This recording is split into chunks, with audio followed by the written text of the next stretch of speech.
हमारे यहाँ एक नौजवान थे मुफ्ती साहब, वो इस आजिज के पास आए। मैं अपना मुताला कर रहा था। कहने लगे कि हजरत, मैंने जामिया शरीफिया से दौरे हदीस किया है और अब मदरसे में छुट्टी हैं, तो मैं आपकी खिदमत में इसलिए आया हूं कि मुझे पाँव का मसाज करने का बहुत ज्यादा तजर्बा है। मैं प्रोफेशनल बंदा हूं। आप अगर मुझे आधा घंटा दे दिया करें ना, आप सारा दिन बैठे रहते हैं, मैं आपके पाँव का मसाज कर दिया करूंगा तो आप बेटर फील करेंगे। मैंने कहा ठीक है, आप करें। उसने आधा घंटा वाकई जो पाँव का मसाज किया तो इट वाज समथिंग डिफरेंट, क्योंकि वो प्रेशर पॉइंट से मसाज कर रहा था, और प्रेशर पॉइंट से मसाज किया जाए तो पाँव को काफी सुकून मिल जाता है। जब उसने किया तो फिर मुझे कहने लगा कि हजरत, रोजाना आधा घंटा मेरा हो गया। मैंने कहा ठीक है भाई, आप आ जाए, मैं आपको टाइम दे दिया करूंगा। वो 4-5 दिन आता रहा और इसी तरह पाँव का मसाज करता रहा। फिर जो बच्चा मुझे खाना ला के देता था वो मुझे कहने लगा कि हजरत, आपको पता है कि ये जो हाफिज साहब है ना, ये जो आलिम साहब हैं। मैंने कहा। कहने लगे ये रोजाना लाहौर वापस जाते हैं और फिर अगले दिन फिर आते हैं, यहाँ नहीं रहते मस्जिद में।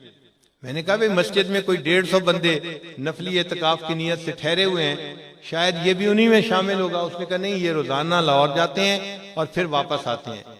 अब उस दिन जब वो हाफिज साहब आए तो मैंने उनसे पूछा कि आप जरा मुझे अपनी तफसील बताएं, क्या मामला है। उसने कहा जी कि मेरे वालिद साहब का अपना एक ये क्लिनिक बना हुआ है जिसमें वो यही काम करते हैं, और मुझे वो कहते हैं कि आप छुट्टी नहीं कर सकते, आपने मुझे हेल्प करना है, क्योंकि मरीज बहुत होते हैं, मैं अकेला नहीं कर सकता। तो चूंकि वालिद साहब ने इजाजत नहीं दी और दूसरी तरफ मुझे आपने खिदमत का मौका दे दिया, मैं इस मौके को भी जाया नहीं करना चाहता। तो मैं क्या करता हूँ कि डाइवो पे बैठ के 3-4 घंटे में आपके पास पहुंच जाता हूँ और आधा घंटा खिदमत करके फिर दोबारा डाइवो में बैठ के वापस जाता हूँ और फिर 8 घंटे अगले दिन वालिद के साथ ड्यूटी भी करता हूँ। तो मुझे बहुत जो है खुशी हुई। एक नौजवान बच्चा है, इसकी नींद भी पूरी नहीं होती, आराम भी पूरा नहीं होता, ये वालिद की भी बात मान रहा है और एक उस्ताद की भी बात इस तरह से पूरी कर रहा है। तो मैंने उसे कहा कि भाई अच्छा, अब तो रमजान शरीफ में चंद दिन बाकी रह गए, कोई 2-3 दिन बाकी थे, आप अपने वालिद साहब को मेरे सलाम देना और उनकी खिदमत में गुजारिश करना कि अगर रमजान का महीना वो आपको जरा रिलीव कर दे तो आप यहाँ एतकाफ भी कर लें और हमारे पास ही आकर ठहर जाएं, फिर आपके लिए खिदमत भी आसान हो जाएगी। उसने कहा ठीक है, मैं वालिद साहब से बात करूंगा। अल्लाह की शान, वो वापस गए। वालिद साहब को कहा, उनके वालिद साहब के दिल में अल्लाह ने बात डाल दी। कहने लगा, अगर पीर साहब ने ये कहा है ना, तो रमजान का महीना तुम मेरी तरफ से फारे हो, बेशक अगर इत्काफ करना है तो पूरा महीना कर सकते हो। वो बच्चा आ गया, उसने आकर खुशी की खबर सुनाई। मुझे उसके चेहरे की जो खुशी थी वो आज भी तसव्वुर में महसूस हो रही है। बहुत खुश था कि मेरे वालिद साहब ने इजाजत दे दी, अब मैं 1 महीना यहाँ एतकाफ मस्जिद में करूंगा। जब बात उसने कर ली तो मुझे कहने लगा कि हजरत, मैं एक बात कहूं। मैं इनका करें। कहने लगा कि मैंने दौरे हदीस तो मुकम्मल कर लिया, मेरे दिल में हमेशा से शौक रहा है मैं कुरान पाक का हाफिज बनूं, अगर आप इजाजत दें तो मैं नियत करके साथ शुरू कर देता हूं। मैंने कहा बहुत अच्छा। चुनाचे उसने कुरान पाक हिफ्ज भी शुरू कर दिया नफली एतकाफ के दौरान।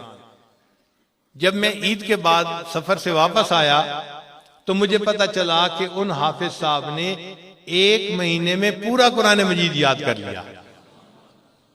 तो मुझे बहुत खुशी हुई कि आज के दौर में भी ऐसे नौजवान मौजूद हैं जो 1 महीने में पूरे कुरान पाक को याद कर लेते हैं। तो मैंने किसी महफिल में खुशी का इजहार किया कि जी एक बच्चे ने 30 दिन में कुरान मजीद याद किया। मेरा बड़ा बेटा कुरान मजीद का हाफिज है। वो घर में मुझे कहने लगा, अब्बू जी मैं खुद भी हाफिज हूँ और मुसल्ला सुनाता हूँ। तो मुझे अच्छी तरह पता है उसने महीने में याद नहीं किया, उसने 28 दिन में कुरान मजीद याद किया है और 29 की रात को उसने अपना आखिरी पारा सुनाया था, हम नहीं सुना था उसका पारा। तो अल्हम्दुलिल्लाह 1 महीने में या 28 दिन में भी कुरान मजीद को याद करने का रिकॉर्ड मौजूद है।